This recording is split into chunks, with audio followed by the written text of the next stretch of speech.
this morning we recited, and the Dharma taught by the Buddhas in the past, present, future, any kind of Buddhas, all this is Dharma taught depends entirely upon the true levels of the truth, and then relative truth and absolute truth. And also, if one is to apply in unerring and certain mind to the nature of this true truth, one must cultivate the excellent visions or excellent valid cognition or the logicals. Therefore, if we are really to search certainty way about this true truth, relative truth, absolute truth, and also it's a relative truth is not kind of the mysterious. Relative truth is the current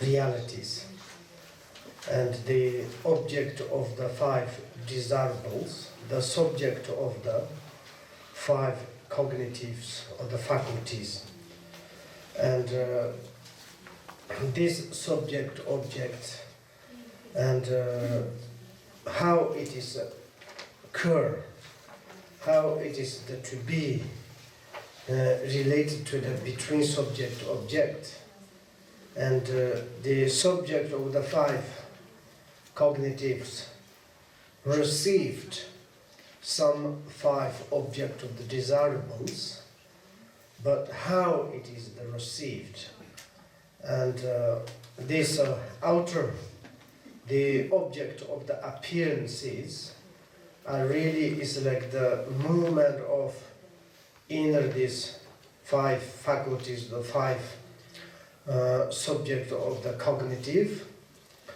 or these five object of desirables is something existent in the externally, and this kind of in the relative phenomenon or the relative the things, and also it's like just a relative things, maybe it's general image. It's difficult to say, but this outer environment, inner, the living beings, and what we are seeing these things, using and correct, incorrect, these things are the relative. We can to perceive something, but it's difficult to catch, difficult to hold in, difficult to follow up. And this one is like a relative. And here is the, I think it's page 2, yes? Page 2 is talking about relative aspect. And relative aspect there is, I think it's where we stopped, last one, yes? Yes.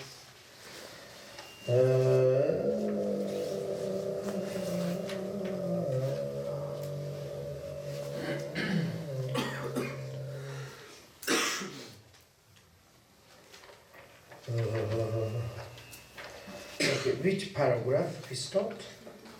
Eventually, the level of Buddhahood. Ah, no. Page 3, second paragraph. Stop. First. Okay, yeah.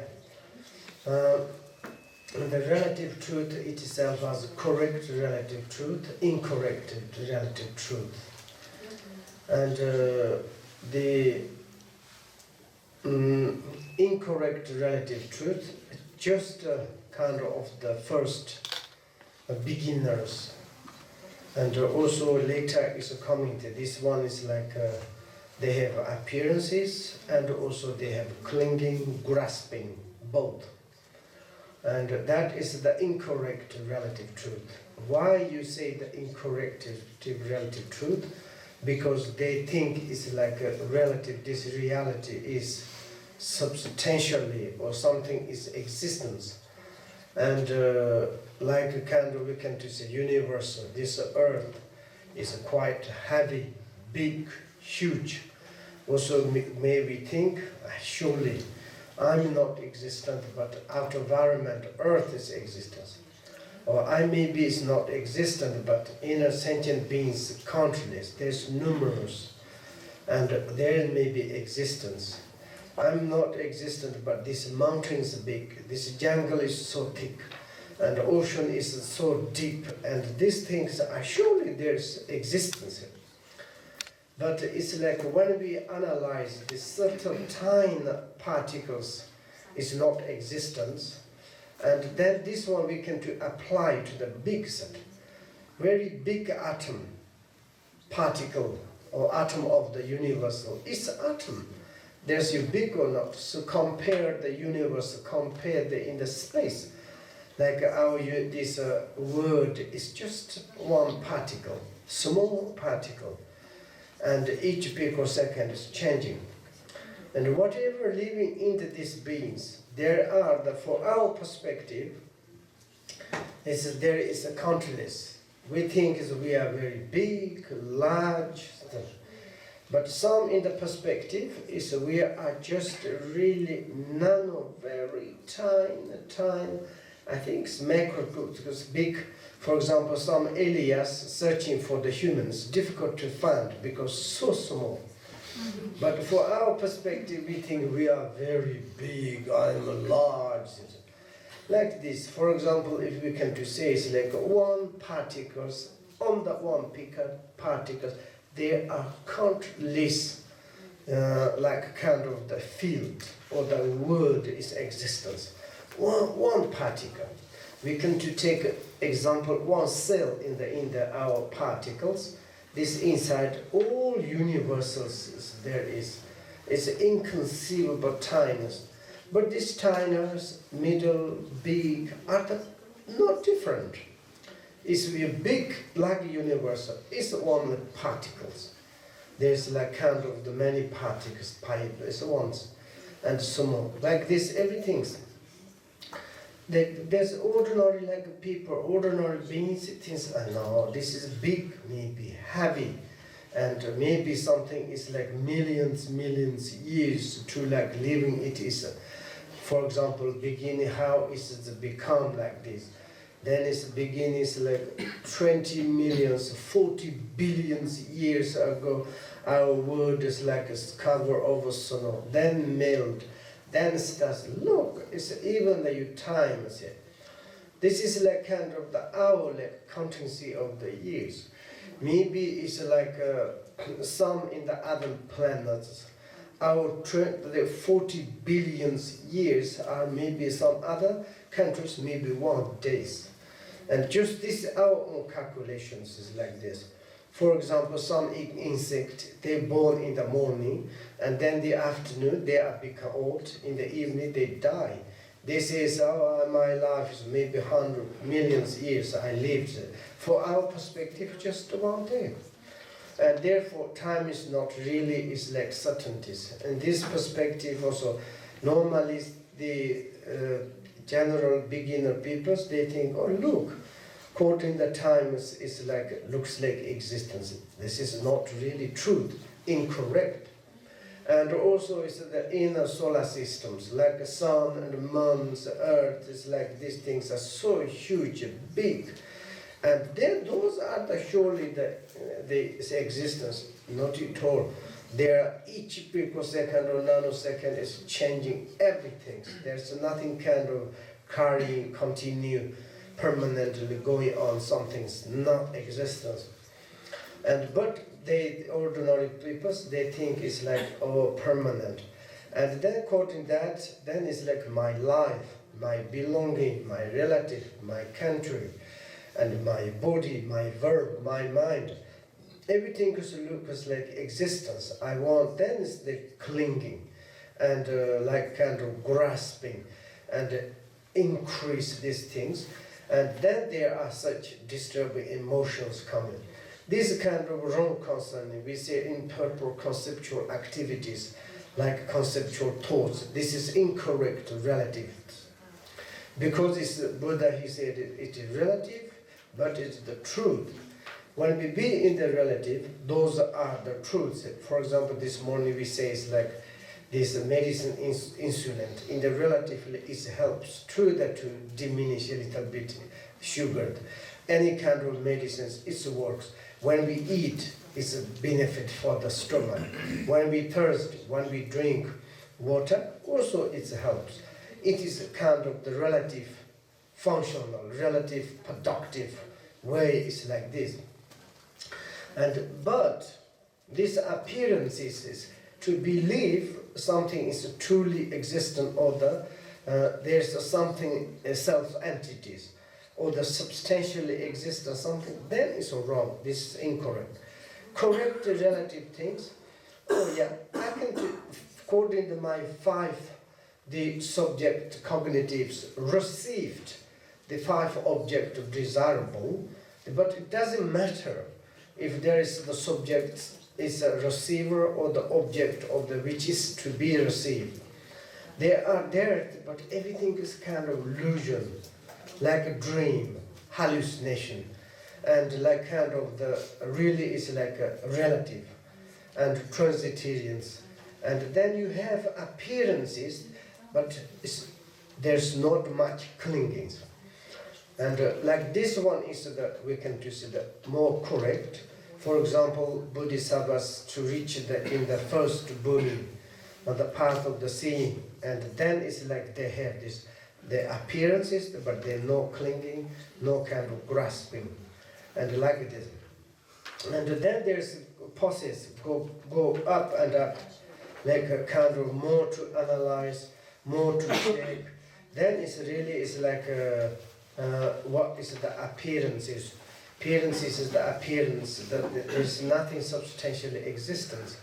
And then finally, the last bhumi, the 10th bhumi, then it's like eradicated all the like kind of habitual tendencies of the to believe truly existence, and the kind of idea there is something, identities, each phenomena, and they are like kind of diminishes. Eventually, at the level of the Buddhahood, this is the end of the 10th bhumi, is we can to say the Buddhahood.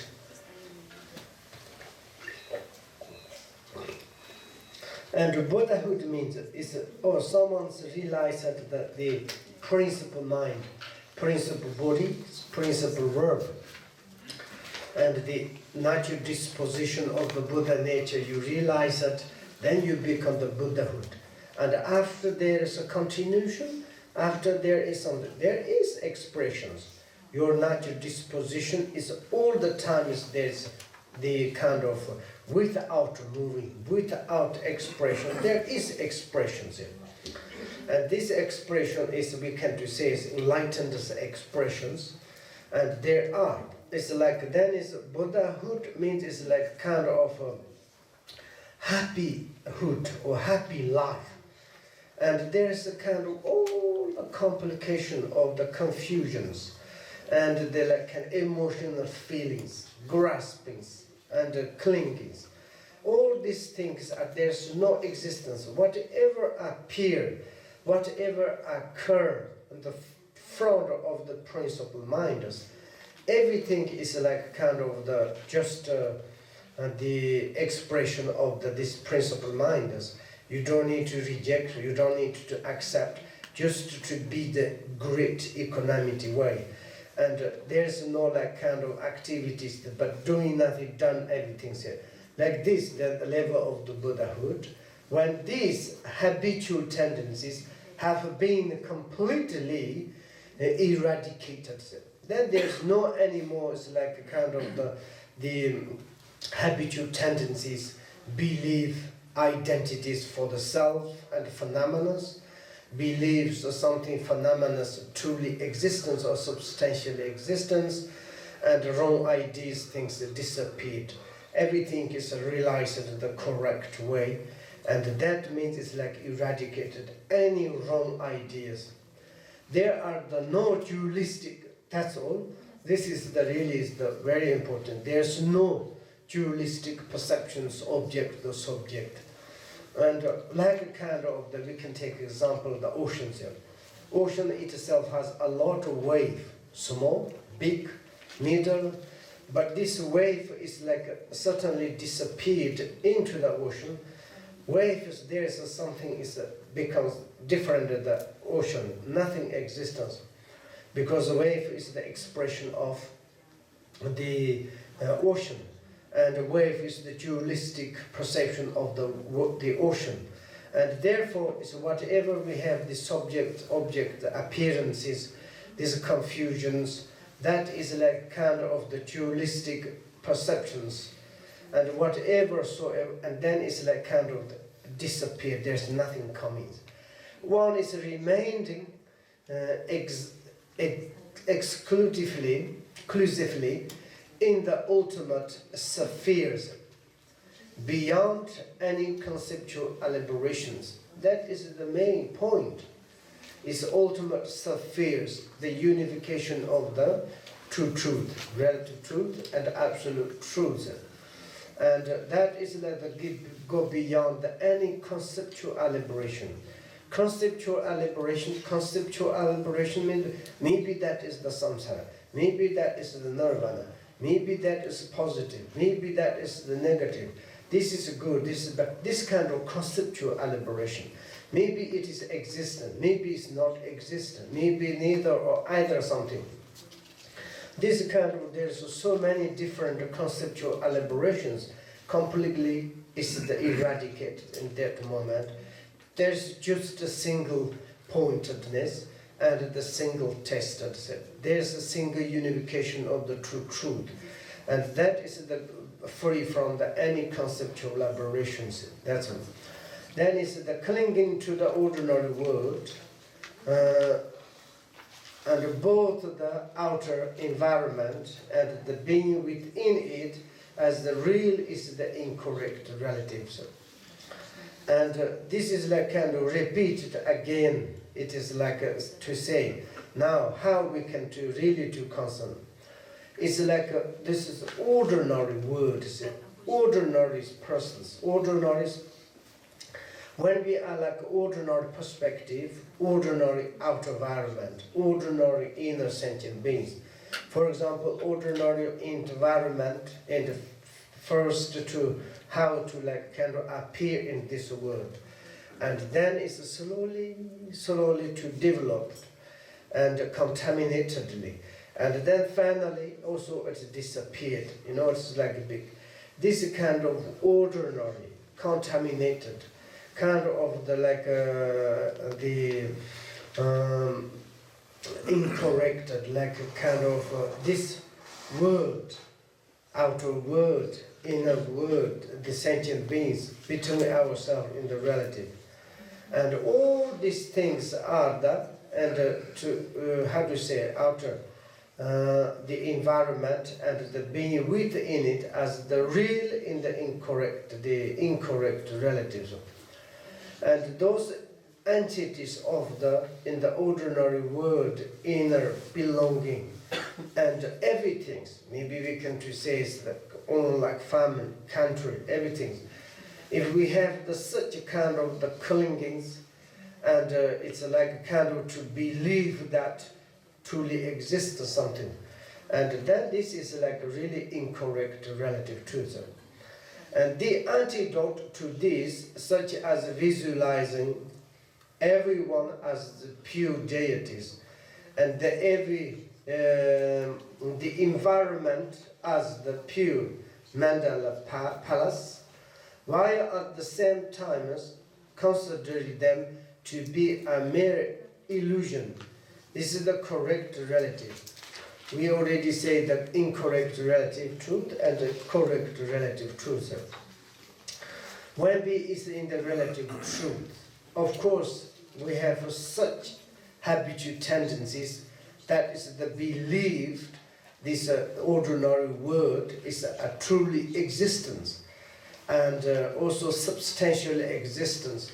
And there is something self-identities, maybe word and inner each individual sentient beings. Then this kind of the wrong way, we can to some antidote to the meditate. For example, outer environment, visualize this everyone's pure the deities, means outer environment is the palace of the deities. Inner or the sentient beings is as the Daka and Dakinis. And the same is the time considered when to be a mere illusions. Same times like the illusory environment, illusory inner sentient beings, and illusory mind, illusory body, illusory world, illusory object, illusory receiver of the subject. We are not kind of bodhisattvas really concerning they are really truth, truly existence. They are kind of the magic illusion, like kind of hallucination, and like a dream. Absolutely is like this. In this perspective, to concerning like this, then it's like a more correct relative truth, because you are really approach to the reality of the relative truth. For example, if I says these computers, it is says how it is, these computers. These computers, I'm thinking this is a permanent, I'm wrong, I'm like incorrect relative way, because these computers never is the permanent, it is impermanent. And if I'm concerning this, the computer is might belong in the mind, and then it's thinking, it's like kind of the forever I want it. It is also. Then it's like this is not truth. And also maybe this computer, I think is like single atom, one atom. It is not. Reality is like I'm thinking, this is a really computer. In the relatively, when we communicate, this is a computer. Of course, computer is like kind of the calculate machines, but it's a reality is computers. Someone's to give the name. This is not a computer. Computers not this one. If you can to figure out to say what is this computer, this is a computer. This is not. This is some different part, and therefore it's just label each particle in order to make the kind of the dispel the confusions. And maybe it's the Matthew Dean Morris science says like you make the big mind, large mind to more analyze.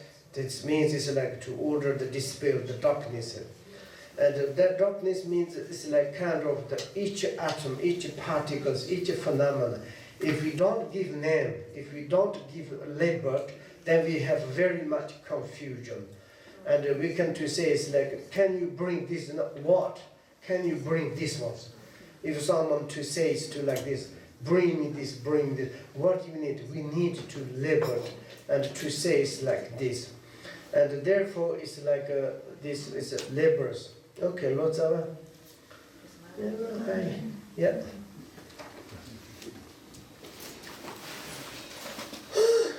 Okay. I'm a little tired. 5 minutes? Okay.